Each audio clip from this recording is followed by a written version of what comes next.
Assalamualaikum warahmatullahi wabarakatuh.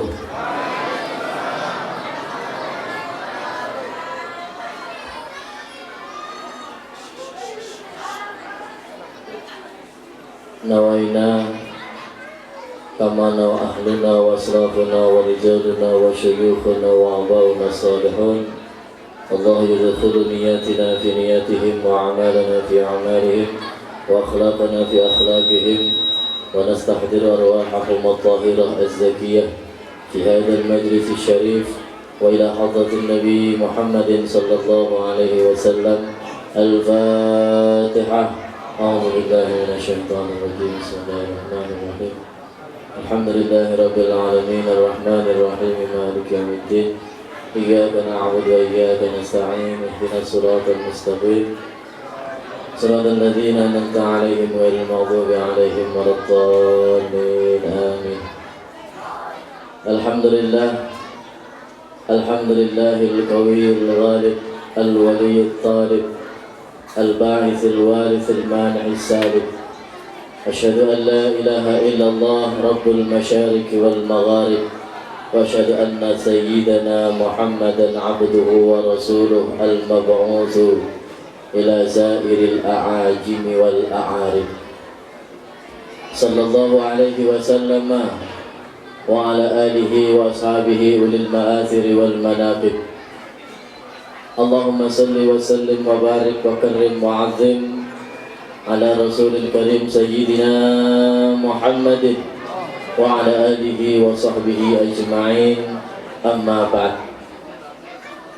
Hadratul muhtaramin, para alim, para ulama, asatid wa asatidah, wa bil khusus akhi fillah Kiai Sobri, mudah-mudahan Allah berikan panjang umur, sehat walafiat, mudah-mudahan diberikan kekuatan oleh Allah Subhanahu wa taala, dan mudah-mudahan diberikan istiqamah, amin ya rabbal alamin.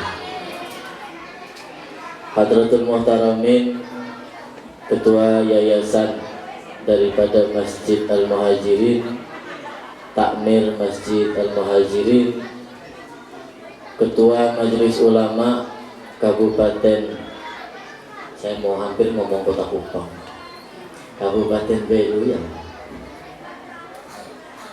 ketua NU, Ansor, Bansar, Dandim, dan semuanya para hadirin, Bapak Ibu, dan tak lupa anak-anak. Karena acara begini ini yang bikin ramai itu anak-anak, jadi harap maklum. Alhamdulillah, puji syukur kehadirat Allah Subhanahu wa taala. Pada malam hari ini kita dikumpulkan oleh Allah, dipertemukan oleh Allah di tempat yang baik, dengan niat hadir, dengan niatan yang baik, berkumpul dengan orang-orang yang baik. Mudah-mudahan kelak kita dikumpulkan juga dengan orang-orang yang baik, amin ya rabbal alamin. Salawat ma'assalam semoga tetap tercurah limpahkan kepada baginda Nabi besar Nabi Muhammad sallallahu alaihi wasallam beserta keluarga dan para sahabatnya. Mudah-mudahan kelak kita mendapatkan syafaatnya, amin ya rabbal alamin. Allahumma shalli ala Muhammad. Alhamdulillah masih semangat. Maulaya shalli lim daiman ala habibika khairil lihimi huwal habib turja syafa'atuhum limminal ahwali muqtahimi ya rabbi bil balligh maqasidana ma madaya wasi'al karami. Alhamdulillah. Bapak Ibu, para hadirin yang berbahagia, alhamdulillah kita diberikan kekuatan oleh Allah untuk bisa hadir di tempat ini, tiada lain untuk niat hadir maulid, untuk niat menambah kecintaan kita kepada Rasulullah Sallallahu Alaihi Wasallam. Selanjutnya, apa sih maulid itu? Kadang ada orang yang bertanya, maulid itu apa?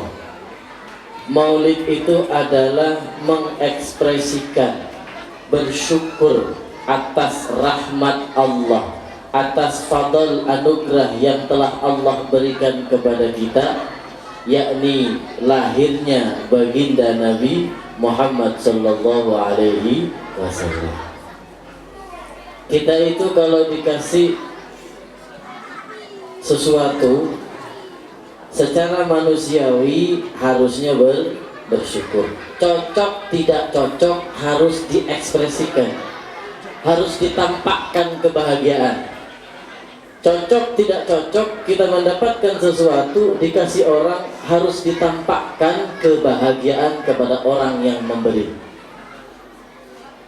Anak kita kalau dikasih uang sama orang 1.000, lantas langsung jalan, pasti orang tuanya memanggil, sini balik. Bilang apa? Terima kasih, kan gitu. Bilang apa? Terima kasih. Ketika kita dikasih sesuatu yang tidak sesuai dengan keinginan kita, tetap ekspresi kita harus bahagia di hadapan orang yang memberi. Kenapa? Agar bertambah pemberian tersebut. Uang 1.000 saja kita disuruh berterima kasih. Kalau kita dikasih sarung, pasti kita mengatakan terima kasih. Walaupun sarungnya sarung murah 20.000. Ustaz, saya nggak cocok sebenarnya pakai sarung yang harga 20.000. Saya biasanya beli yang harga 200. Tapi tetap ekspresinya harus senang. Sebagaimana Rasulullah Sallallahu Alaihi Wasallam pernah suatu ketika beliau berjalan menggunakan kendaraan onta, ada seorang ibu-ibu yang sudah tua membawa makanan di hadapan Rasulullah. Lantas Rasulullah turun dari kendaraannya, ambil sorbannya, digelar di atas pasir, beliau duduk di atas sajadah atau sorbannya tersebut. Ketika disodorkan makanan, sambil menikmati makanan hidangan yang daripada ibu tersebut, Rasulullah mengatakan sekali suap, beliau mengatakan Masya Allah, nikmat betul. Jadi sahabat yang lain bertanya, kenapa kok tumben gak ngasih? Biasanya Rasulullah ini menawarkan kepada para sahabat, kok tumben gak ngasih sampai habis di hadapan orang yang ngasih. Ketika habis, maka seorang perempuan tersebut sungguh bahagia karena makanan yang diaturkan dihabiskan oleh Rasulullah Sallallahu Alaihi Wasallam. Sekembali setelah pulang ibu tersebut, Rasulullah mengatakan, kenapa aku tidak memberikan makanan ini kepada engkau? Takut engkau mencela makanan yang dia kasih. Kenapa? Karena ya bahasanya ini secara cara makanan, garamnya kurang, ininya kurang enak. Takut engkau mengeluarkan kalimat yang kotor, mengeluarkan kalimat yang kurang enak sehingga menyakiti orang yang memberi. Jadi ekspresi tetap kebahagiaan ditampakkan kepada orang yang memberi. Uang 1.000 saja kita disuruh berterima kasih. Makanan yang kita dapatkan dari orang lain kita disuruh berterima kasih. Bagaimana dengan Rasulullah Sallallahu Alaihi Wasallam yang lebih daripada apa segalanya? Semuanya diciptakan karena baginda Nabi Muhammad Sallallahu Alaihi Wasallam. Lantas apa syukur kita kepada Allah Subhanahu wa Ta'ala? Jadi maulid ini adalah kita bersyukur kepada Allah terhadap anugerah yang telah Allah berikan dan kita semua, sehingga kita menjadi umat Nabi Muhammad Sallallahu Alaihi Wasallam. Di dalam Islam, kalau ada kelahiran seorang anak, Kalau laki-laki nyembelih berapa kambing? 2. Kalau perempuan 1. Ini adalah wujud syukur kehadirat Allah karena telah diberi anak. Kita harus berakikah. Makanya Imam Ahmad bin Hanbal beliau mengatakan, apabila seorang anak tidak diakikoi, maka seorang anak tidak akan bisa memberikan syafaat kepada orang tuanya, atau orang tua tidak mendapatkan syafaat anaknya karena anaknya tidak diakikoi. Lantas kita bertanya, Ustaz, kenapa hanya gara-gara akikoh orang tua tidak mendapatkan apa-apa dari anak? Mungkin bagi kita yang punya anak banyak gak merasa, tapi bagi orang yang sudah berkeluarga lama lantas tidak dianugerahi anak, maka ini adalah luar biasa. Dia keluarkan obat, dia keluarkan uang untuk membayar ini, membayar itu, pergi ke dokter A, dokter B, obat A, obat B, semuanya dikeluarkan untuk apa? Agar mendapatkan anak. Bagi kita yang banyak anak, ya mungkin gak terlalu luar biasa. Tapi bagi orang yang tidak dianugerahi anak, yang belum dianugerahi anak, maka mendapatkan anak itu adalah sesuatu yang luar biasa. Maka syukur kita kepada Allah dengan menyembelih kambing. Padahal kalau boleh,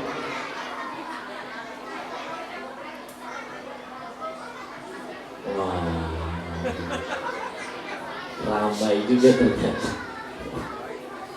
Padahal Pak, Bu, kita akikoh anak ini maaf masih belum jelas kedudukannya dia nanti di akhirat, apakah menyelamatkan orang tua ataukah menjerumuskan orang tua ke dalam neraka, masih belum jelas.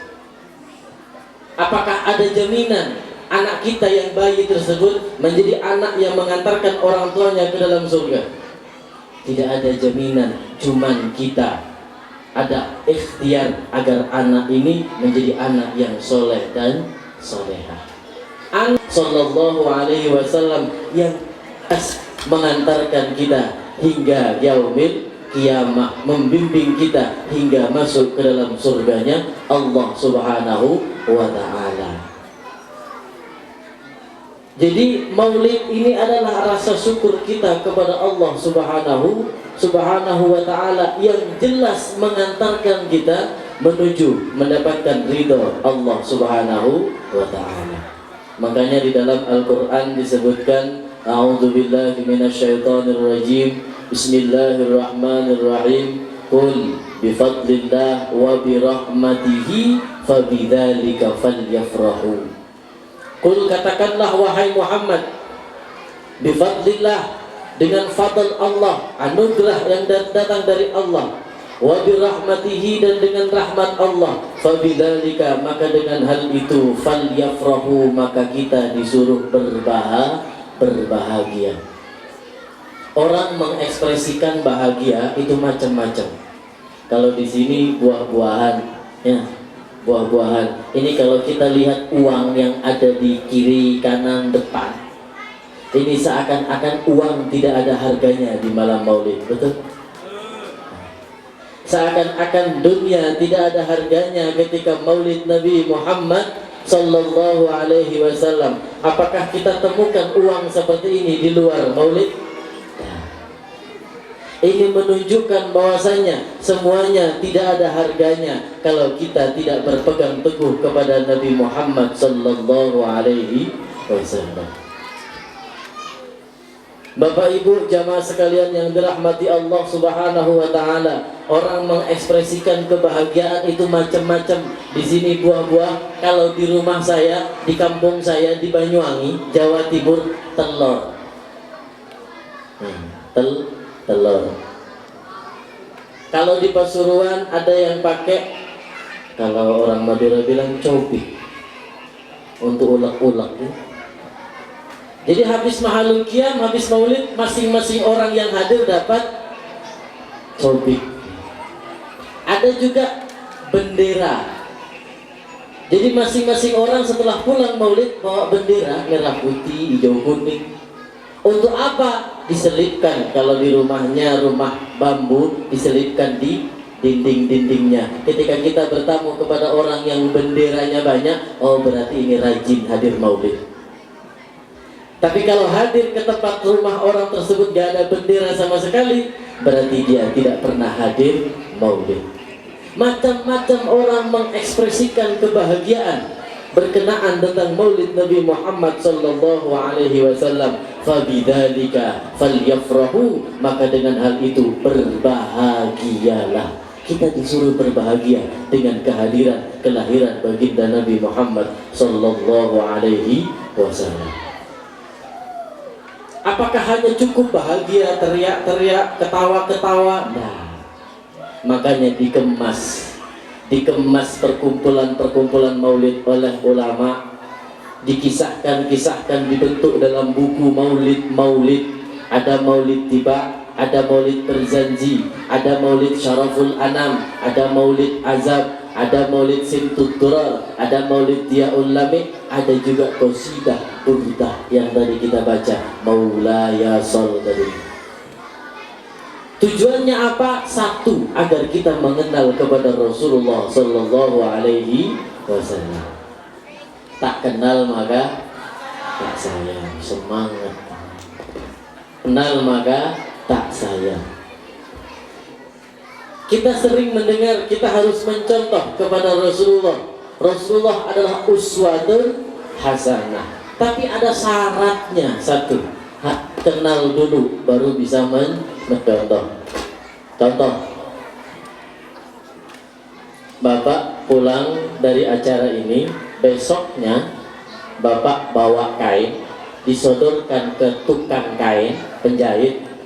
Bapak pesen, Pak, jahitkan baju modelnya seperti Kiai Sobri. Sedangkan penjahit tidak tahu yang mana Kiai Sobri, yang mana bajunya. Nah ini kan repot. Akhirnya apa? Seminggu kemudian diambil, bukan jadi baju seperti apa yang dipakai oleh Kiai Sobri, tapi menjadi gamis. Tidak sesuai harapan. Inilah kenapa muncul aliran-aliran yang mengatasnamakan harus mencontoh kepada Rasulullah, padahal ia tidak kenal kepada Rasulullah. Macam-macam model aliran. Solat ada menghadap ke timur, menghadap ke utara, menghadap ke selatan. Ada orang yang melaksanakan solat padahal sallu kama ra'aitumuni usolli, kata Rasulullah. Ada yang melaksanakan solat dengan telanjang. Ada kan? Pernah dengar? Di Malang solat telanjang, dalilnya sallu kama ra'aitumuni usolli. Kan rusak ini. Makanya kalau kita mencontoh harus tahu siapa Rasulullah sallallahu alaihi wasallam. Maka kita berniat di bulan Maulid ini, niat di Madrasah Muhammadiyah, Madrasah Al-Mustafawiyah. Kita mudah-mudahan di bulan Maulid ini lebih mengenal kepada Rasulullah, lebih cinta kepada Rasulullah sallallahu alaihi wasallam. Jadi orang mencintai itu harus kenal syaratnya. Bagaimana mungkin kita bisa mencintai orang yang kita tidak tahu, yang tidak kenal sejarahnya, namanya, kepribadiannya, bagaimana kehidupannya, bagaimana kepada keluarganya. Kita harus mendengar agar timbul rasa cinta di dalam hati.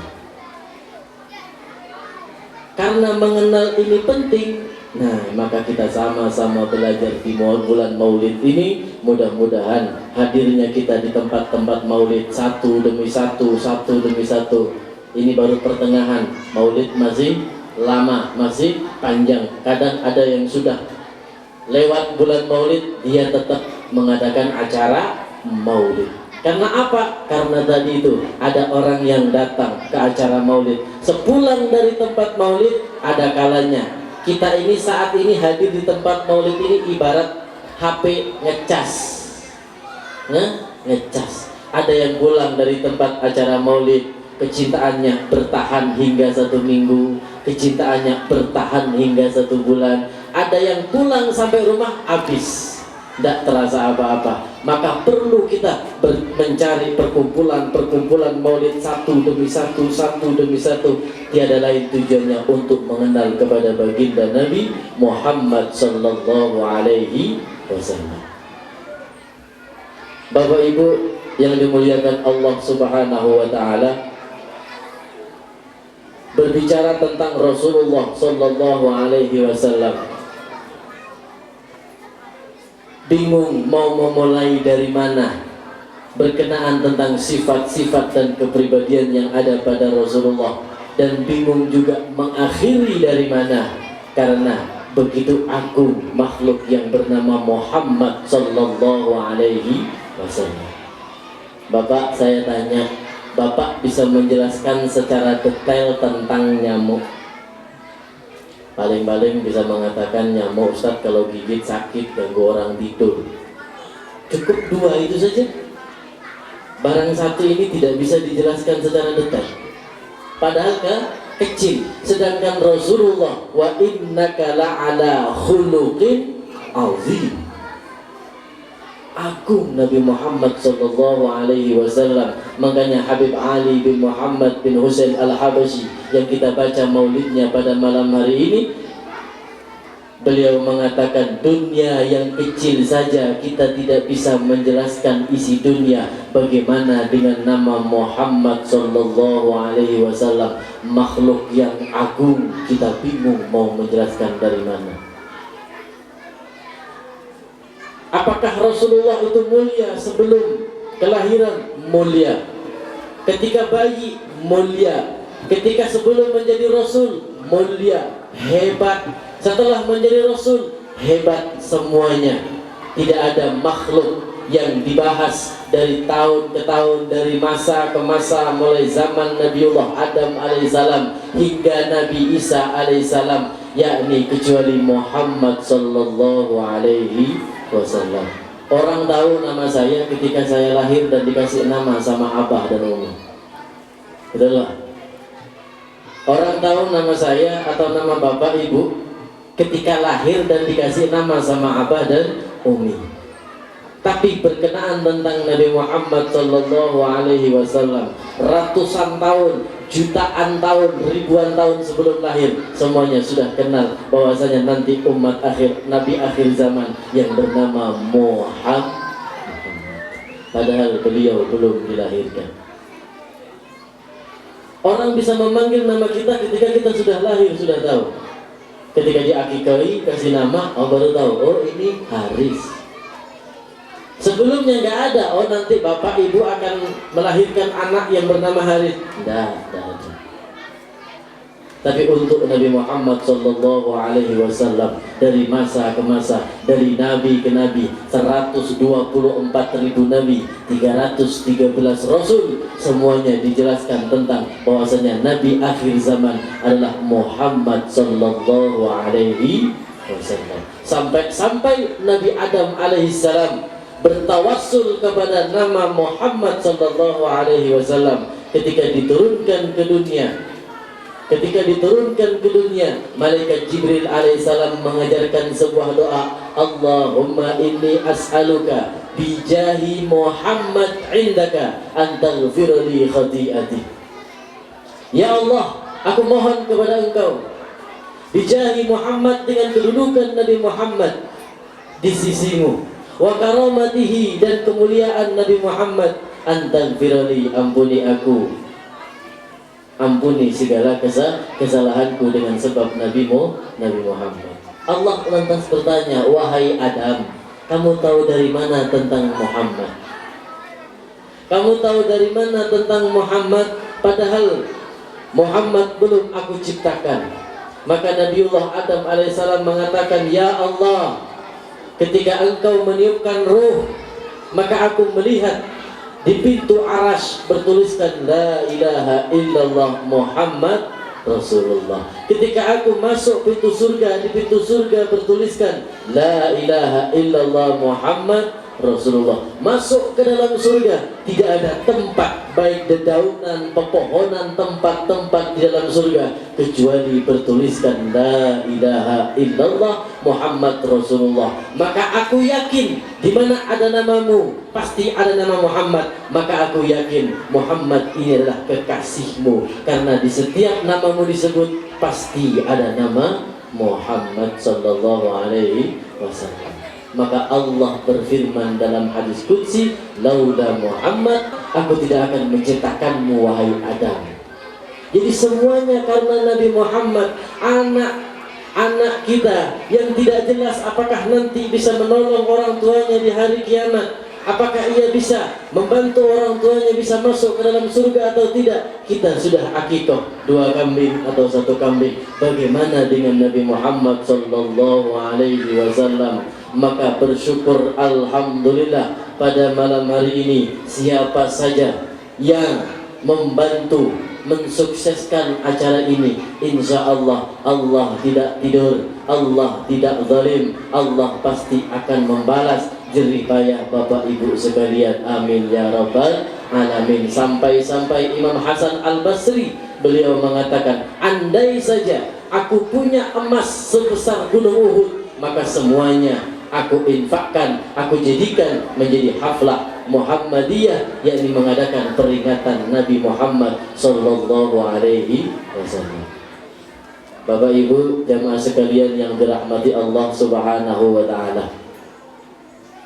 Berbicara tentang Rasulullah ini mulia secara keseluruhan, agung secara keseluruhan. Apakah ketika muda sebelum menjadi Rasul beliau mulia, hebat? Ya, hebat. Beliaulah atas usulan beliau Al-Amin, sebutan beliau dulu Al-Amin, julukan beliau atas Nabi Muhammad sallallahu alaihi wasallam. Cekcok antar kabilah ketika meletakkan Hajar Aswad, maka yang mengusulkan untuk mendamaikan semua kabilah adalah Muhammad sallallahu alaihi wasallam. Kalau ketika bayi bagaimana Ustaz? Ketika bayi pun juga mulia dan agung, hebat. Ketika Rasulullah sallallahu alaihi wasallam masih bayi, ketika dibelah perut beliau, keluar cahaya tembus hingga ke langit. Kalau bahasa sekarang sesar, kalau bahasa sekarang sesar. Jadi dibelah perutnya oleh siapa? Malaikat Jibril alaihi salam. Beliau tidak keluar dari tempat yang hina, akan tetapi keluar dari perut dibelah oleh malaikat Jibril alaihi salam. Ketika dibuka sedikit langsung memancar cahaya hingga ke langit. Lahir langsung sujud. Langsung sujud. Ketika kecil ada satu kisah. Ada satu kisah ibu susuan Rasulullah adalah yang bernama Pak, ibunda Rasul, ibu susuan Rasulullah siapa namanya Pak? Wa ummuhu Aminatu Zuriyah arda'atu Halimatu Sa'diyah.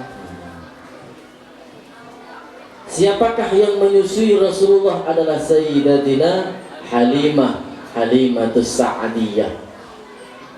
Ada satu budaya, kebiasaan orang Makkah kalau punya anak itu tidak disusui sendiri.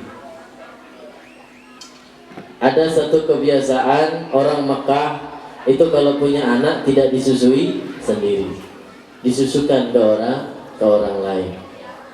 Jadi Sayyidatina Halimah ini datang ke Mekah terlambat. Kenapa terlambat? Karena onta yang ditunggangi beliau ini onta yang kurus dan lemah. Kenapa? Karena kategori Sayyidatina Halimah saat itu masuk kategori orang yang fakir, miskin. Jangankan untuk dimakan, dikasih makan untuk onta, dimakan untuk dirinya sendiri gak ada. Makanya beliau sekeluarga dan satu kampung hijrah ke Mekah, cari menuju Mekah menjadi jasa untuk menyusui. Satu demi satu ditawarkan Ada ditawarkan bayi yang bernama Muhammad, ditawarkan ke si A, si B, tidak mau. Kenapa? Karena yatim, anak yatim. Akhirnya ditawarkan kepada Sayyidatina Halimah. Ditawarkan kepada Sayyidatina Halimah, beliau mau. Katanya suaminya, Sayyidatina Halimah, anak ini mempunyai wajah yang tidak biasa, anak ini mempunyai cahaya yang tidak biasa. Ambillah anak ini, susui, barangkali ada kebaikan di dalamnya. Kata suaminya Sayyidatina Halimah. Sayyidatina Halimah mengangkat bayi ini, memasukkan ke Ka'bah. Jadi Ka'bah pada saat itu ada 360 berhala, dikelilingi berhala. Ada satu berhala yang bernama Hubal. Hubal ini berhala yang terbuat dari batu, lantas diukir, berada posisinya di pintu Ka'bah. Jadi semua orang-orang jahiliyah, orang-orang kafir Quraisy, orang-orang jahiliyah pada saat itu, kalau ada kedukaan, ada pertolongan yang genting, menghadap kepada Hubal. Hubal. Jadi ketika bayi yang bernama Muhammad sallallahu alaihi wasallam dimasukkan ke Ka'bah, pintu Ka'bah dibuka, maka fanakasa Hubalu ra'sahu ta'ziman li Rasulillah sallallahu alaihi wasallam. Maka Hubal ini menundukkan kepalanya ketika ada bayi Muhammad sallallahu alaihi wasallam. Hubal ini bukan orang, patung. Patung, berhala, batu diukir, tapi bisa menundukkan kepalanya ketika bayi Muhammad sallallahu alaihi wasallam berada di hadapannya. Berhala bisa tunduk di hadapan Rasulullah. Kadang ada orang ketika mahallul qiyam tidak mau berdiri.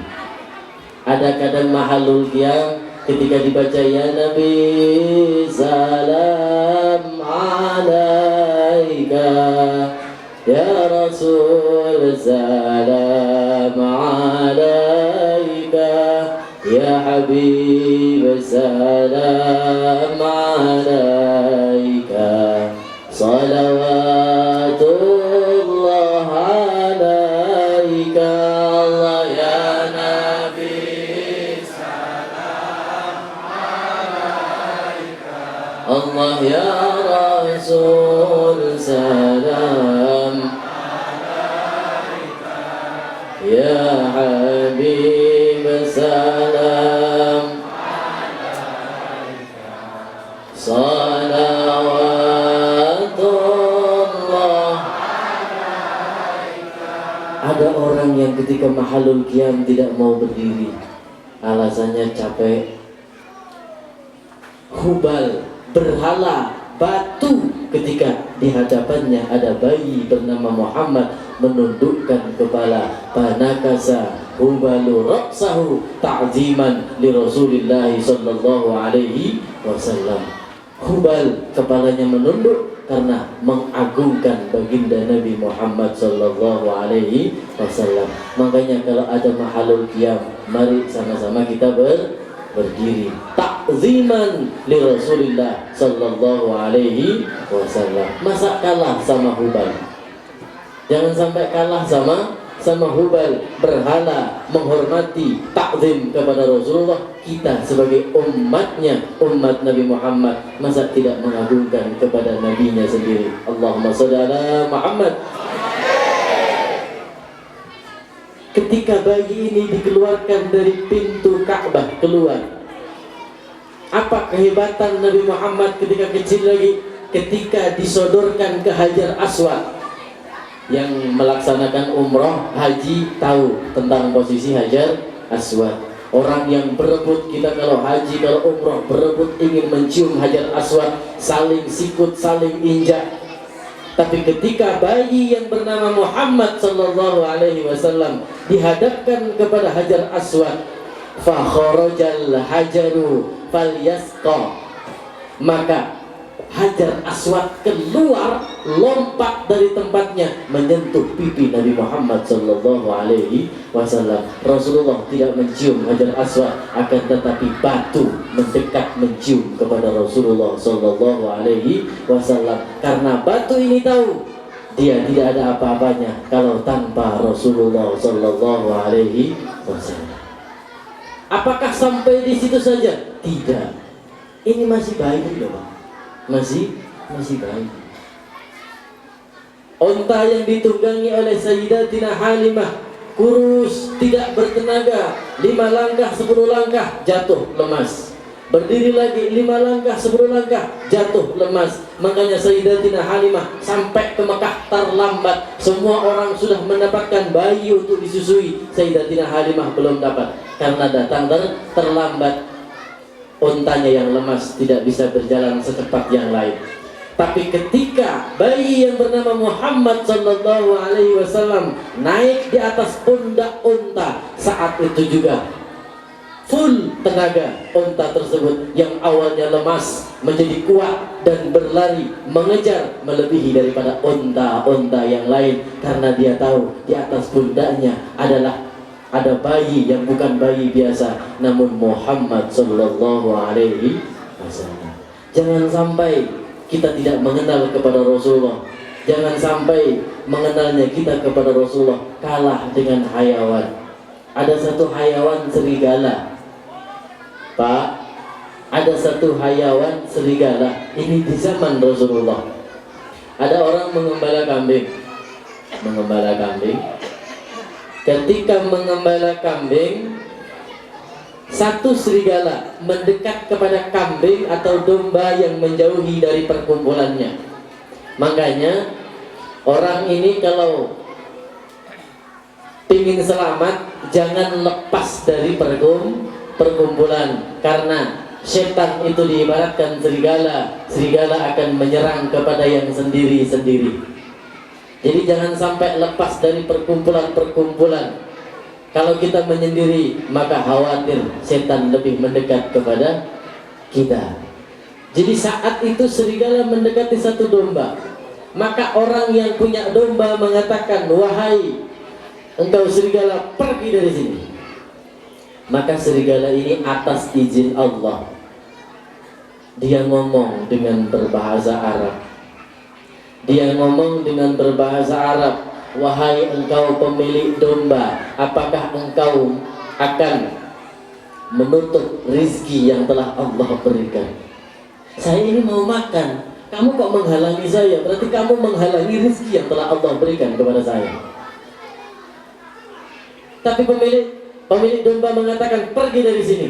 Maka serigala mengatakan, "Wahai engkau, tahukah engkau bahwasanya di balik bukit ini ada seorang nabi yang diutus, yakni nabi akhir zaman Muhammad Sallallahu Alaihi Wasallam. Apabila hari kiamat dikumpulkan untuk menceritakan kisah-kisah Rasulullah, maka tidak akan ada habisnya." Masih bayi, ketika bayi ini dibawa pulang, susu yang ada pada Sayyidatina Halimah saat itu juga deras. Yang awalnya tidak keluar air susu sama sekali, namun ketika bayi ini didekatkan mau netek, maka air susu ini deras. Rasulullah menyusu di kanan, ketika dipindahkan ke kiri, beliau tidak mau. Bayi yang bernama Muhammad Sallallahu Alaihi Wasallam ketika disusui ditaruh di kanan, beliau minum dengan enak. Tapi ketika dipindahkan ke kiri, beliau tidak mau. Kenapa? Ulama mengatakan ada dua. Yang pertama, karena makanan dan minuman itu pantasnya dari kanan. Sudah tahu adab mulai bayi. Yang kedua, ulama mengatakan karena Rasulullah tahu yang kiri itu bukan hak saya, tapi hak saudara susuan. Jadi kanan untuk saya, kiri untuk saudara susuan. Rasulullah tidak mengambil hak orang lain. Sudah bayi tahu haknya masing-masing. Kita kadang sudah tua masih berebut lahan. sama saudara, berebut tanah warisan, 1 jengkal, 2 jengkal, 3 jengkal. Sudah tua kadang kita masih berebut, sampai-sampai anak bisa memenjarakan orang tua gara-gara warisan. Anak membunuh orang tua gara-gara warisan. Na'udzubillah. Apakah cukup sampai di situ? Tidak. Bulan purnama itu bagusnya sebulan itu sekali. Ya Pak ya. Bulan purnama itu bagusnya sekali di malam 15. Habis itu sebelumnya agak miring, setelahnya juga miring. Yang full bulan itu malam 15. Namun ketika Sayyidatina Halimah membawa bayi yang bernama Muhammad sallallahu alaihi wasallam ke dalam rumahnya, mereka tidak lagi menyaksikan bulan, tapi semuanya berkunjung ke rumah Sayyidatina Halimah, karena rumah Sayyidatina Halimah yang paling terang sendiri setiap malam. Allahumma shalli ala Muhammad. Karena mereka tahu yang terang sendiri dalam rumah hanyalah rumah dari Sayyidatina Halimah. Maka semuanya beralih pandangan, bukan lagi melihat bulan, tapi melihat bayi. Semuanya penasaran, semuanya datang berkunjung setiap malam melihat bayi. Kenapa kok rumah ini terang? Melihat bayi, penasaran siapakah bayi ini. Ternyata bayi ini adalah Muhammad sallallahu alaihi wasallam. Jadi Bapak Ibu jamaah sekalian yang dirahmati Allah Subhanahu wa taala, wa innaka la'ala khuluqin azim. Nabi Muhammad itu adalah makhluk yang mulia, makhluk yang mulia. Apa yang harus kita contoh? Banyak. Salah satunya, nah ini contoh. Setahu Siti Maryam, Mbak, tahu Ibunda Maryam? Siapakah Siti Maryam? Nabi atau tidak? Nabi atau tidak? Oh ragu Pak. Siti Maryam Nabi atau tidak? Tidak, karena tidak ada Nabi itu barang. Masuk kategori Rasul tidak? Tidak, karena Rasul itu tidak perempuan, tapi laki-laki. Siti Maryam adalah seorang wanita yang solehah, karena ibadahnya yang begitu luar biasa, bisa mendatangkan makanan dari langit. Sampai-sampai Nabi Zakaria alaihi salam ketika masuk ke mihrab daripada Siti Maryam, melihat banyak buah-buahan yang pada waktu itu tidak musimnya. Buah-buahan yang pada waktu itu tidak musimnya, tapi semuanya ada di mihrabnya Sayyidatina Maryam. Maka Nabi Zakaria bertanya, dari mana ini buah-buahan yang begitu banyak? Buah-buahan ini bukan musimnya. Ini buah ada di sana, harusnya bukan di sini. Ini bukan waktunya, tapi ada di sini. Maka Sayyidatina Maryam mengatakan, hada min indillah. Ini adalah datangnya dari Allah Subhanahu wa ta'ala. Siti Maryam bisa makan buah-buahan dari langit. Sedangkan Rasulullah, kenapa Rasulullah sampai tidak makan 3 hari? Nabi Muhammad adalah Nabi, Nabi Muhammad adalah Rasul, Sayyidul Anbiya wal Mursalin, tuannya para Nabi dan para Rasul. Kenapa harus kelaparan? Nah ini kita coba pelan-pelan untuk mencontoh, ya Pak ya? Pelan-pelan untuk mencontoh. Kenapa Sayyidul Anbiya wal Mursalin harus kelaparan? Ketika Sayyidatina Fatimah menyodorkan roti kepada Rasulullah sallallahu alaihi wasallam, maka Rasulullah mengatakan, ya Fatimah, ini adalah roti pertama yang masuk di dalam perut ayahmu, karena ayahmu sudah tidak makan selama 3 hari. Apakah Rasulullah lebih hebat? Apakah Siti Maryam lebih hebat daripada Rasulullah? Nabi Muhammad lebih hebat daripada Siti Maryam. Tapi kenapa harus kelaparan? Ketika tanya setiap pagi, wahai Aisyah, apakah ada makanan yang dimakan? Tidak ada ya Rasulullah. Oh, kalau begitu saya puasa. Kalau begitu saya puasa. Kenapa harus kelaparan? Karena apa? Karena beliau menuntun umat. Orang kalau jalan sendiri dengan menuntun beda. Bapak kalau besok pagi-pagi olahraga jalan sendiri cepat. Tapi hari kedua, lusa, Bapak jalan pagi dengan anaknya Bapak yang berumur 2 tahun. Cepat apa pelan? Ngikut anak atau anak ngikut Bapak? Ngikut anak, ikut pelan-pelan jalannya. Jadi orang menyangka Bapak tidak bisa jalan, padahal ayah ikut anak. Inilah menuntun namanya. Menuntun. Jadi Rasulullah ini menuntun umat. Kalau digunakan kekuatannya, kekuasaannya, keagungannya, gak mungkin kelaparan. Karena Rasulullah pernah bersabda, hamparan kota Mekah mau dijadikan emas, Rasulullah tidak mau. Hamparan kota Mekah dijadikan emas, Rasulullah tidak mau. Kenapa? Khawatir gak bisa umat ikut. Umat tidak bisa ikut. Jadi setidaknya kita tidak bisa ikut puasanya, ikut sabarnya. Jadi Bapak sepulang dari kerja siang-siang, pulang jam 12, jam istirahat pulang. Sampai rumah, Bu, ada makanan, mohon maaf Pak, belum matang, belum masak. Kita bisa mencontoh Rasulullah saat itu. Tidak puasanya tapi sabarnya. Ya sudah, kalau begitu saya tunggu sambil baring-baring. Nanti kalau sudah masak bangunkan. Kan bisa nyontoh. Coba umpama, ini umpama ya Pak, umpama. Ketika Rasulullah bertanya, wahai Aisyah, apakah ada makanan dan minuman di rumah yang bisa dimakan? Tidak ada ya Rasulullah. Rasulullah angkat tangan, ya Allah, rawon ya Allah. Apakah bisa? Bisa?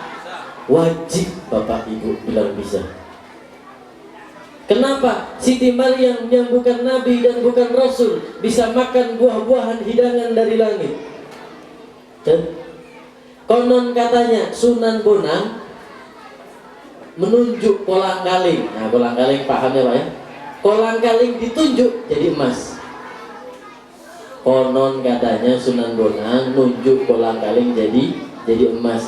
Imam Ibnu Hajar Al-Haytami ketika istrinya marah-marah, mohon maaf, istri-istri yang solehah. Nah, ini saya mau menceritakan sedikit tentang istri-istri yang solehah. Ketika istrinya Imam Ibnu Hajar Al-Haytami ngomel kepada suaminya, wahai suami, kamu ini imam, kamu ini tokoh, kenapa kita miskin terus, makan susah. Engkau ini kan senantiasa ibadah kepada Allah, minta kepada Allah. Maka Imam Ibnu Hajar Al-Haytami membawa dia ke sumur, digandeng istrinya menuju sumur. Ketika sampai di sumur, menimba air, 1 ember emas dirham. Air berubah jadi emas dirham, full 1 ember. Apakah ini cukup yang kau inginkan? Kata istrinya, kurang. Nah, timba lagi, 1 ember lagi, cukup, kurang. Nah, 3 lagi, cukup, kurang. Jadi Imam Haytami mengatakan, ambillah 3 ember yang berisi emas dirham tersebut. Namun ketika kamu mengambil emas tersebut, namun aku talak engkau saat ini juga. Emas silahkan diambil, tapi saat ini aku ceraikan. Karena aku tidak mau berkumpul dengan istri yang semuanya dinilai dari dunia. Maka istrinya ulama, ya paham. Istrinya ulama. Kalau memang kau ingin kepadaku, Kata Imam Ibnu Hajar Al-Haytami, kalau kamu memang ingin bersamaku terus, buang emas dirham 3 timba ini, maka kamu akan bersamaku. Maka istrinya Imam Ibnu Hajar Al-Haytami mengatakan, saya ikut denganmu, saya ingin ikut denganmu, mengantarkan kamu, dan agar aku juga bisa mengantar, agar engkau bisa mengantarkan aku ke dalam surganya Allah Subhanahu wa ta'ala. Dibuang emas. Pertanyaan selanjutnya, Bu, kalau ini melimpah kepada ibu, emas dirham 3 timba, ibu pilih emas apa pilih suami, Bu? Emas kan? Bahaya ini, Pak. Pilih emas. Ini kan bahaya ini. Pilih emas 3 ember daripada lanjut dengan kita sebagai suami. Istrinya Imam Ibnu Hajar memahami bahwasanya dengan ketaatan kepada suami mengantarkannya masuk ke dalam surganya Allah Subhanahu wa ta'ala. Dibuang emas ini dan ikut pulang bersama Imam Ibnu Hajar Al-Haytami. Imam Ibnu Hajar Nabi bukan, Rasul bukan. Kenapa air bisa dirubah menjadi saat itu juga ucapannya dikabulkan dengan Allah Subhanahu wa ta'ala? Contoh biar gampang. Bapak Ibu kalau pengen ke Surabaya gratis gampang. Pengen jalan gratis, gak bawa uang tapi bisa keliling Indonesia gampang. Ajak orang yang cinta betul-betul dengan Bapak dan kaya raya. Enak tuh. Ada orang yang cinta kepada kita, Mas, saya pengen ke Surabaya. Monggo, saya belikan tiketnya. Enak kan? Ucapannya bersamaan dengan kecintaannya, keridoannya, akhirnya terwujud. Saya mau makan, monggo silahkan, langsung. Padahal nggak bawa uang. Itulah ibarat wali-waliullah, sekali ucap langsung terwujud. Kenapa? Karena ucapannya bersamaan dengan ridho Allah Subhanahu wa ta'ala, dan Allah mencintainya. Maka kalau minta sesuatu kepada orang yang cinta, Pak, kalau minta kepada yang tidak cinta, gak dapat apa-apa, sakit hati adanya. Mas belikan saya nasi, ya beli sendiri lah. Repot kan karena gak cinta. Tapi kalau dengan orang yang cinta, lapar, Pak saya lapar, ayo makan. Saya pengen ganti baju, bau sudah, beli yang baru, buang yang lama. Enak kan? Kalau berjalan dengan orang yang cinta kepada kita. Siapakah Imam Ibnu Hajar Al-Haytami? Nabi bukan, Rasul bukan. Siapakah Sunan Bonang? Nabi bukan, Rasul bukan. Tapi kenapa bisa demikian? Masa Rasulullah tidak bisa makan dari makanan surga? Kenapa? Karena Rasulullah menuntun umat. Terus Allah tidak menyuruh kita. Karakter Siti Maryam tidak menuntun umat, tapi hanya mengkader Nabi Isa alaihissalam. Sedangkan Nabi Muhammad dituntun untuk menuntun umat. Jadi beliau menurunkan, ngerem kekuatannya agar umat bisa meniru. Coba andai saja pagi-pagi tanya kepada Sayyidatina Aisyah, wahai Aisyah, apakah ada makanan? Tidak ada ya Rasulullah. Angkat tangan, ya Allah, ayam geprek. Kalau itu terwujud 1400 tahun yang lalu seperti itu Rasulullah, maka kasihan umatnya tidak bisa ikut. Kita pulang dari kerja, Pak, Bu, ada makanan belum matang, keluar rumah kita, ya Allah, rawon ya Allah. Repot, kan gila semua ini.